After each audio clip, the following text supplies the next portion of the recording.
Dear bright people, kamu mungkin satu dari banyak orang yang merasa atau pernah merasa salah pilih jurusan saat kuliah.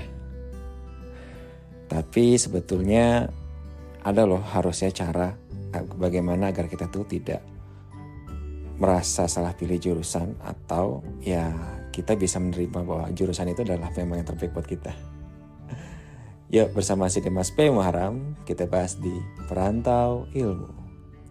Assalamualaikum warahmatullahi wabarakatuh. Hello bright people.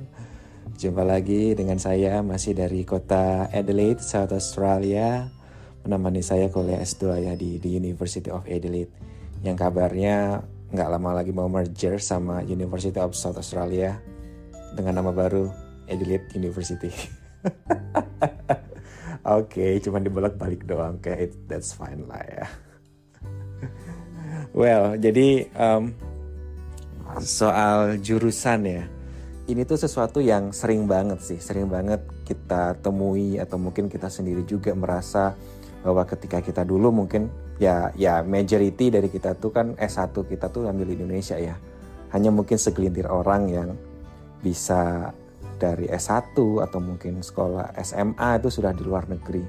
Ya entah karena beasiswa yang langka atau beasiswa beasiswa mama papa, atau memang ya udah kaya dari sononya lah ya. Tapi majority dari kita itu baru bisa mengenyam pengalaman kuliah di luar negeri itu ya ketika S2 ya, karena memang beasiswa S1 di luar negeri itu hampir saya belum pernah nemu sih, jarang banget bahkan. Kebanyakan itu ya S2 atau doktoral. Nah, buat kita nih yang S1 di Indonesia itu mungkin sering banget sih kayak merasa, gue kayaknya salah pilih jurusan nih. Gue harusnya pilih jurusan ini nih. Atau bisa jadi ketika seleksi ya pas angkatan saya itu namanya masih SPMB ya, seleksi penerimaan mahasiswa baru untuk masuk ke perguruan tinggi negeri ya. Atau setelah itu berubah namanya jadi ada UMB lah, jadi SBMPTN, sebelumnya ada SNMPTN jalur undangan dengan jalur tes, terus jadi SBMPTN dan SNMPTN. Sekarang masih sama kayaknya ya, SBMPTN. Nah itu banyak banget yang merasa salah jurusan ya, entah karena memang dari awalnya dia menganggap jurusan yang dia pilih ini adalah jurusan terbaik buat dia, tapi pas sudah masuk ternyata tidak sama seperti kenyataannya. Atau yang kedua ya ketika pilih jurusan di seleksi SBMPTN itu cuman asal pilih yang penting masuk PTN dulu dah, urusan nanti gitu. Karena dulu tuh sempat ada anggapan bahwa misalnya contoh saja nggak disclaimer tidak merendahkan atau mengecilkan satu jurusan tertentu, karena saya tahu bahwa tiap ilmu tuh punya specialty dan juga strength-nya masing-masing gitu ya. Tapi kita dulu mungkin juga sering tahu lah bahwa misalnya di satu fakultas itu ada jurusan-jurusan yang bisa dikatakan kurang favorit gitu ya. Kayak misalnya contoh saya itu di Fakultas Ilmu Pengetahuan Budaya di UI, itu salah satu jurusan yang dianggap itu kurang favorit, atau yang katanya karena kurang favorit itu sehingga kecil persaingannya itu seperti sastra Jawa gitu. Padahal setahu saya itu sastra Jawa itu jurusan yang susah banget loh. Karena bukan belajar bahasa Jawa saja, tetapi belajar aksara-aksara daerah-daerah yang lain lah, huruf-huruf yang ada di Makassar lah, di mana gitu tuh. Kalau saya dengar dari mahasiswanya kayaknya susah banget. Dan memang ketika angkatan saya itu waktu 2007, kalau misalnya saya di sastra Inggris yang banyak bilang katanya itu yang top ranknya ya buat di fakultas FIB itu. Nah sastra Jawa tuh kalau nggak salah mahasiswanya cuma ada 11. Nah ketika tahun berikutnya itu sudah berkurang jadi 9 katanya, karena yang 2 katanya ada yang pas kuliah tahun pertama ikut tes STAN dan diterima, jadi pindah ke STAN. Jadi memang banyak yang bilang itu kayak jurusan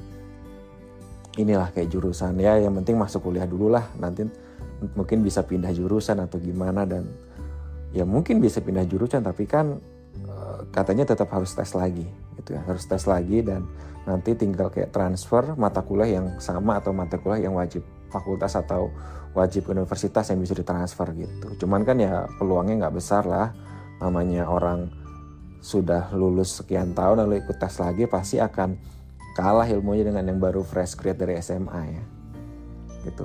Atau misalnya kayak di FISIP, Fakultas Ilmu Sosial dan Ilmu Politik di UI itu, katanya ada yang bilang yang kurang favorit itu seperti jurusan kayak antropologi atau kesejahteraan sosial, katanya begitu ya. Nah itu banyak orang yang pilih-pilih jurusan itu ya pada akhirnya mungkin merasa salah jurusan gitu, karena memang tidak sesuai dengan passionnya. Tapi sebetulnya di luar apapun itu ya, namanya rezeki orang nggak ada yang tahu ya. Bisa mungkin dia masuk jurusan yang kurang favorit, tapi bisa jadi karirnya malah lebih bagus, karena ya tadi prinsipnya itu kan, kalau kurang peminat berarti kurang persaingan kan, berarti bisa jadi ketika jurusan itu nanti banyak yang membutuhkan, berarti saingannya nggak banyak. Nah itu jadi peluang juga, tapi kita nggak bahas itu dulu. Nah saya mau ngomong gini sih, sebetulnya ada hal yang sangat mendasar sih mengapa kita itu banyak yang merasa salah jurusan. Menurut saya by system itu, dari sistemnya itu sudah membuat kita tuh banyak yang salah jurusan. Coba deh dipikir-pikir lagi, kita untuk masuk ke jurusan kuliah, seleksinya itu terkadang tidak ada korelasinya sama sekali dengan jurusan yang kita ambil. Let's say kita mau ambil jurusan psikologi, kita mau ambil jurusan sastra Jerman misalnya, kita mau ambil jurusan politik. Tapi tesnya apa? Tesnya itu kan yang tes substansi ya meskipun ada tes TPA, tes potensi akademik, itu masih relevan lah ya, karena bisa mengukur basic skill seseorang dari sisi literasi, logikanya dan lain-lain, itu masih relevan. Tetapi yang tes seperti kalau misalnya kita ambil jurusan yang IPS gitu kan, itu kan tesnya ya apa aja ya, kayak sejarah, ekonomi, yang mungkin sangat tidak relate dengan jurusan yang kita ambil gitu. Itu yang pertama, dari tes aja sudah tidak relate. Yang kedua, informasinya itu mungkin sangat minim gitu ya, informasi sangat minim tentang jurusan tersebut. Kadang informasi di websitenya itu juga tidak lengkap, mata kuliah apa saja yang bisa diambil, silabusnya apa, segala macam. Itu juga membuat orang mungkin bisa jadi salah jurusan juga. Nah, saya berpikir bahwa kalau misalnya memilih jurusan S1 di Indonesia itu sama seperti kita memilih jurusan S2 di Australia misalnya. Memilih jurusan di sini itu ya tidak pakai tes, tidak pakai sistem tes, tetapi pakai essay. Nah, dari essay itu pasti akan terlihat sejauh mana orang itu menguasai atau memahami apa jurusan yang dia inginkan, dan sejauh mana dia dapat mengkorelasikan antara jurusan yang dia ambil dengan kebutuhan dia atau dengan background dia. Dan itu ada di dalam seleksi essay, seperti ketika waktu saya mengikuti seleksi Australia Award Scholarship, di sana kan sudah harus membuat supporting statements, dan di sana itu kita sudah harus seperti membuat proyeksi kita ingin masuk jurusannya apa, di kampus mana, dan kita harus kasih alasan mengapa pilih kampus itu, mengapa pilih jurusan itu, dan kita harus bisa mencari benang merah antara alasan kita mencari jurusan dengan kebutuhan kita dan juga plan ke depannya seperti apa.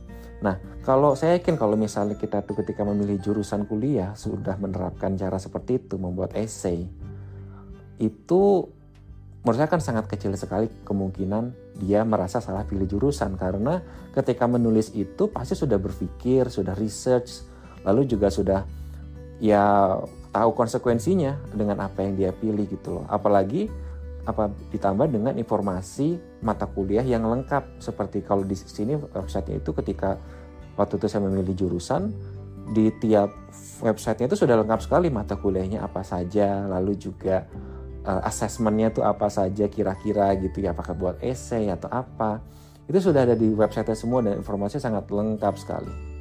Dan kita bisa compare antara satu kampus dengan yang lain, satu jurusan dengan jurusan yang lain.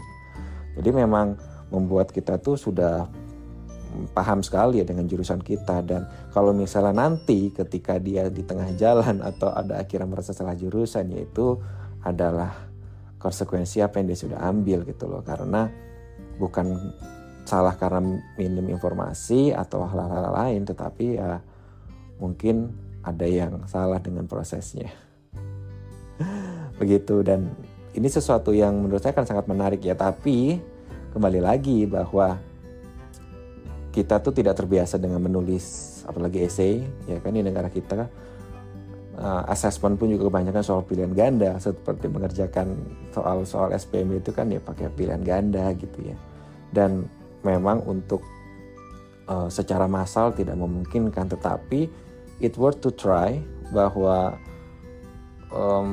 menggunakan seleksi itu ya harusnya mungkin akan lebih effort untuk untuk menseleksinya, tetapi saya yakin bisa menciptakan atau menghasilkan lulusan-lulusan yang memang paham sebelum masuk itu dan memang punya passion untuk jurusannya, sehingga pasti lulusannya akan lebih optimal ketimbang lulusan itu dipenuhi dengan orang-orang yang mungkin ketika selama kuliah tidak merasa passion, tidak merasa relate dengan jurusannya, yang penting kuliah aja gitu ya, dan pada akhirnya ya kerjanya semuanya sama di bank-bank juga. Jadi telemarketer dan lain-lain gitu ya. Jadi CS ya akhirnya jadi gagal deh pendidikan kita. Berarti memang harus banyak yang diperbaiki. Nah itu yang mau saya share untuk kali ini, dan ini masih jadi bagian dari tantangan 30 hari bersuara tahun 2022 dari The Podcaster Indonesia yang bekerjasama juga dengan komunitas podcaster Netra Indonesia. Dan kalau misalnya kamu mendengarkan saat ini dari Spotify, Apple Podcast, Google Podcast, atau Anchor, jangan lupa untuk subscribe dan juga aktifkan notifikasinya sehingga kamu akan jadi orang pertama yang dapat pemberitahuan ketika ada podcast baru atau konten baru dari podcast Perantau Ilmu ini. Dan untuk interaksi dengan Dimas, saya dapat di Instagram @dimastereducation atau bisa email ke me@dimasmuharam.com. Oke, Dimas is signing out. Thank you and see ya.